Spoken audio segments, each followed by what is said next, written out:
Bien, ahora continuando con las clases, vamos a pasar a lo que en sí ya son los medicamentos tuberculosos, antituberculosos. Vamos a ver lo que son el tratamiento actual para tratar la enfermedad de la tuberculosis. Bueno, en sí, ¿cuáles son los medicamentos para la tuberculosis? Tenemos que hay 5 grupos. El grupo uno o de primera línea, que son los medicamentos destinados para la TBC sensible, como son la isoniazida, el etambutol, la piracinamida, la rifampicina y un inyectable, que en este caso sería la streptomicina, pero en realidad poco se utiliza actualmente. Recordemos que es un medicamento antiguo, fue el primer medicamento que apareció, así que solo se utilizaba en el esquema, en lo que era el esquema 2, pero ahora se utiliza en el esquema 1, mayormente en niños. No se utiliza en adultos actualmente. Tenemos los agentes inyectables en la segunda línea, como son la kanamicina, que como todos sabemos es un aminoglucósido, la amicacina y la capreomicina.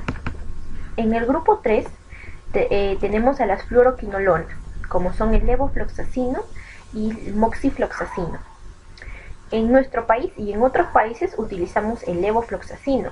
En otros medicamentos son los que se utilizan en la estrategia sanitaria en el Perú, por ejemplo, ¿no? Aquí en el Perú tenemos una estrategia sanitaria que es de la lucha contra la TB-VIH. Entonces, en esta estrategia es donde vamos a utilizar nosotros el levofloxacino más que todo. En el grupo 4 tenemos los agentes de segunda línea, que son los bacteriostáticos, como la etionamida, la cicloserina y el PAS. Y en el grupo 5 son agentes que no tienen evidencia de curar la TB. Sin embargo, con las pruebas de sensibilidad que se hacen actualmente, se ve que los bacilos hacen resistencia a todos estos. Entonces, simplemente si tenemos resistencia al grupo 1, al grupo 2, al grupo 3 y al grupo 4, lo único que nos queda es utilizar los medicamentos del grupo 5.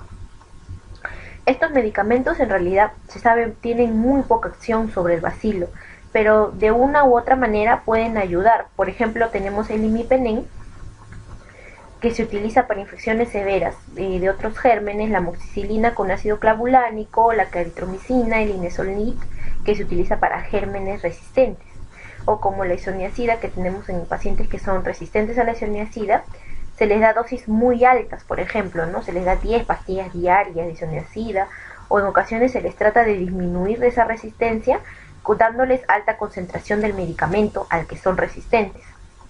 Entonces, si nos damos cuenta de todos estos medicamentos, los únicos que se hicieron pensando ser usados para la TBC fueron los de primera línea. Los demás medicamentos solo se han visto recién en el camino que podrían ser útiles, pero en realidad se hicieron o se formaron para otra indicación, no necesariamente para la tuberculosis, porque podemos ver que los aminoglucósidos o las fluoroquinolonas o los bacteriostáticos orales y los que tienen otra evidencia, una evidencia limitada, son también utilizados en otro tipo de enfermedades infecciosas, no solo para la tuberculosis.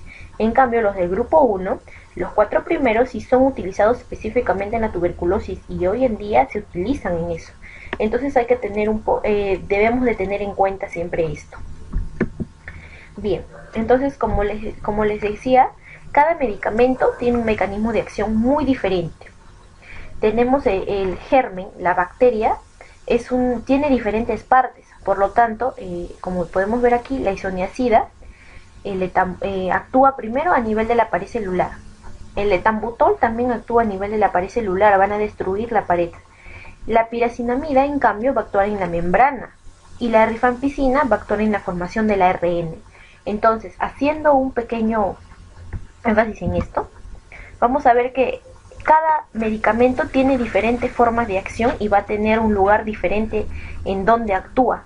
Uno actúa en la pared, otro actúa en la membrana, otro actúa en la formación del ARN o en la síntesis del ARN. ¿Ve? Como vemos aquí, la rifampicina, que como les comenté, inhibe la síntesis del ARN bacteriano, por lo tanto va a evitar que ésta cree sus proteínas y pueda reproducirse. Entonces, si no tiene sus proteínas y no se puede reproducir, simplemente la bacteria va a morir. En el caso de los medicamentos de segunda línea, como la etionamida, entonces las de segunda línea se utilizan ¿para qué? Para la TB-MDR, ¿no? La que es resistente, que vamos a ver posteriormente a qué medicamentos es resistente. Entonces, las tionamidas o la tionamida, que es el principal representante de este grupo, va a inhibir la síntesis de la pared celular.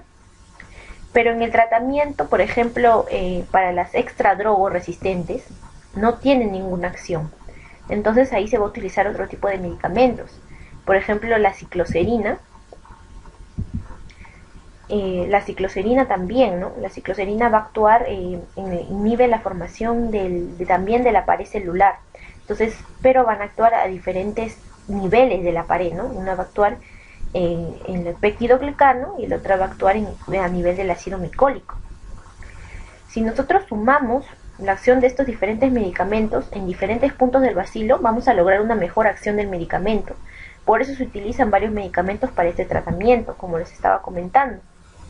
Tenemos también aparte el PAS, las fluoroquinolonas que ya les comenté, los péptidos cíclicos, que inhiben también la síntesis de proteínas mayormente, y los aminoglucósidos, ¿no? Amicacina, canamicina, que son mayormente presentaciones inyectables. Todos estos medicamentos juntos en una acción van a lograr un efecto negativo hacia la bacteria para así poder destruirla y que pueda haber el tratamiento sea óptimo, ¿no? E idóneo. Bueno, ahora vamos a pasar a los casos de tuberculosis según resistencia. ¿Por qué vamos a pasar a estos casos? Porque para poder darle tratamiento a un paciente con tuberculosis debemos que ver qué tipo de resistencia tiene a los medicamentos. Como les comenté, tenemos de primera línea, segunda línea hasta la quinta línea. Entonces, de acuerdo a eso, vamos a darle nuestro medicamento. Entonces, vamos a tener primero los fármacos que van a ser para una tuberculosis sensible o pansensible, también se le conoce. Este tipo de tuberculosis sensible se le dice así porque es sensible a todas las drogas. Simplemente le damos cualquier tipo de droga, obviamente del esquema de tratamiento, y de alguna u otra manera van a afectar al bacilo. Entonces, nuestro paciente simplemente va a estar feliz. ¿Por qué? Porque cualquier medicamento que es para la tuberculosis va a afectar al bacilo y le va a hacer un efecto para que pueda curarse y llegar más rápido a la sanación. Vamos a tener otro caso, como es el caso de la TB-MDR. En el caso de la TB multidrogoresistente, vamos a tener que en estos casos va a ser simplemente resistente a la isoniazida y a la rifampicina. Entonces, la tuberculosis MDR va a ser, al ser resistente a estos dos fármacos, tiene un esquema de tratamiento diferente. Por lo tanto, se va a utilizar medicamentos muy diferentes y va a ser un tratamiento mucho más prolongado que el que simplemente tenga un paciente con TB sensible. También vamos a tener a la tuberculosis extradrogoresistente. Es un bacilo resistente a la isoniazida, a la rifampicina, así también como la MDR. Pero ojo, vamos a tener que también es resistente a una quinolona y a un inyectable.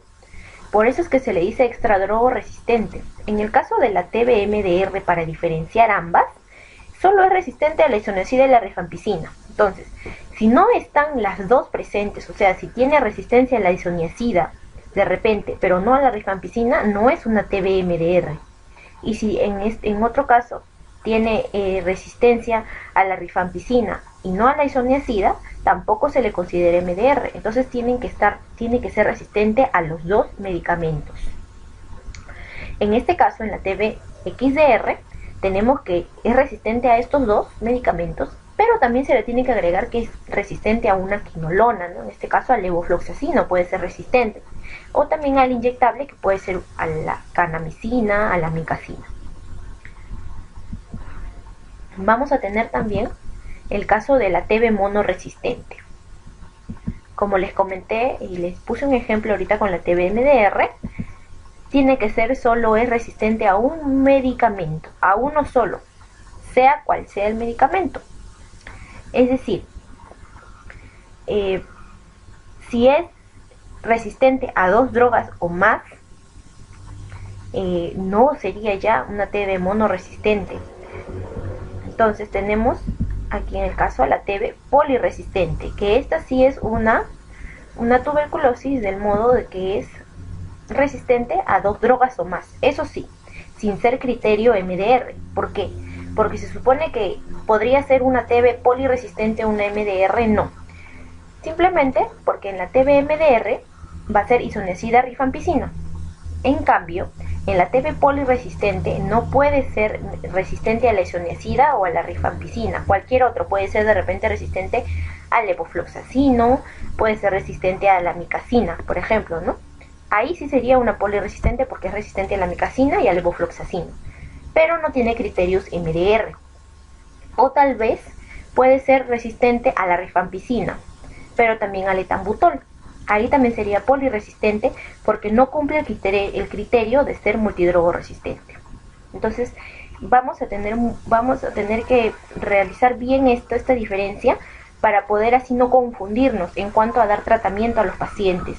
Tenemos que ser muy precisos al momento de poder diferenciar los tipos de casos en el caso de la tuberculosis, qué tipo de caso es sensible, qué tipo de caso es MDR. Creo que en el caso de la sensible es mucho más fácil porque tenemos un esquema más predeterminado y ya sabemos bien lo que tenemos que darle al paciente.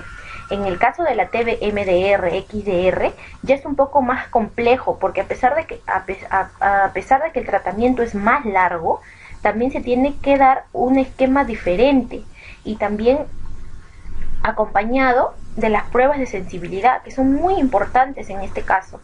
Es importante que un paciente siempre tenga una prueba de sensibilidad, sea una prueba de sensibilidad rápida. ¿Para qué?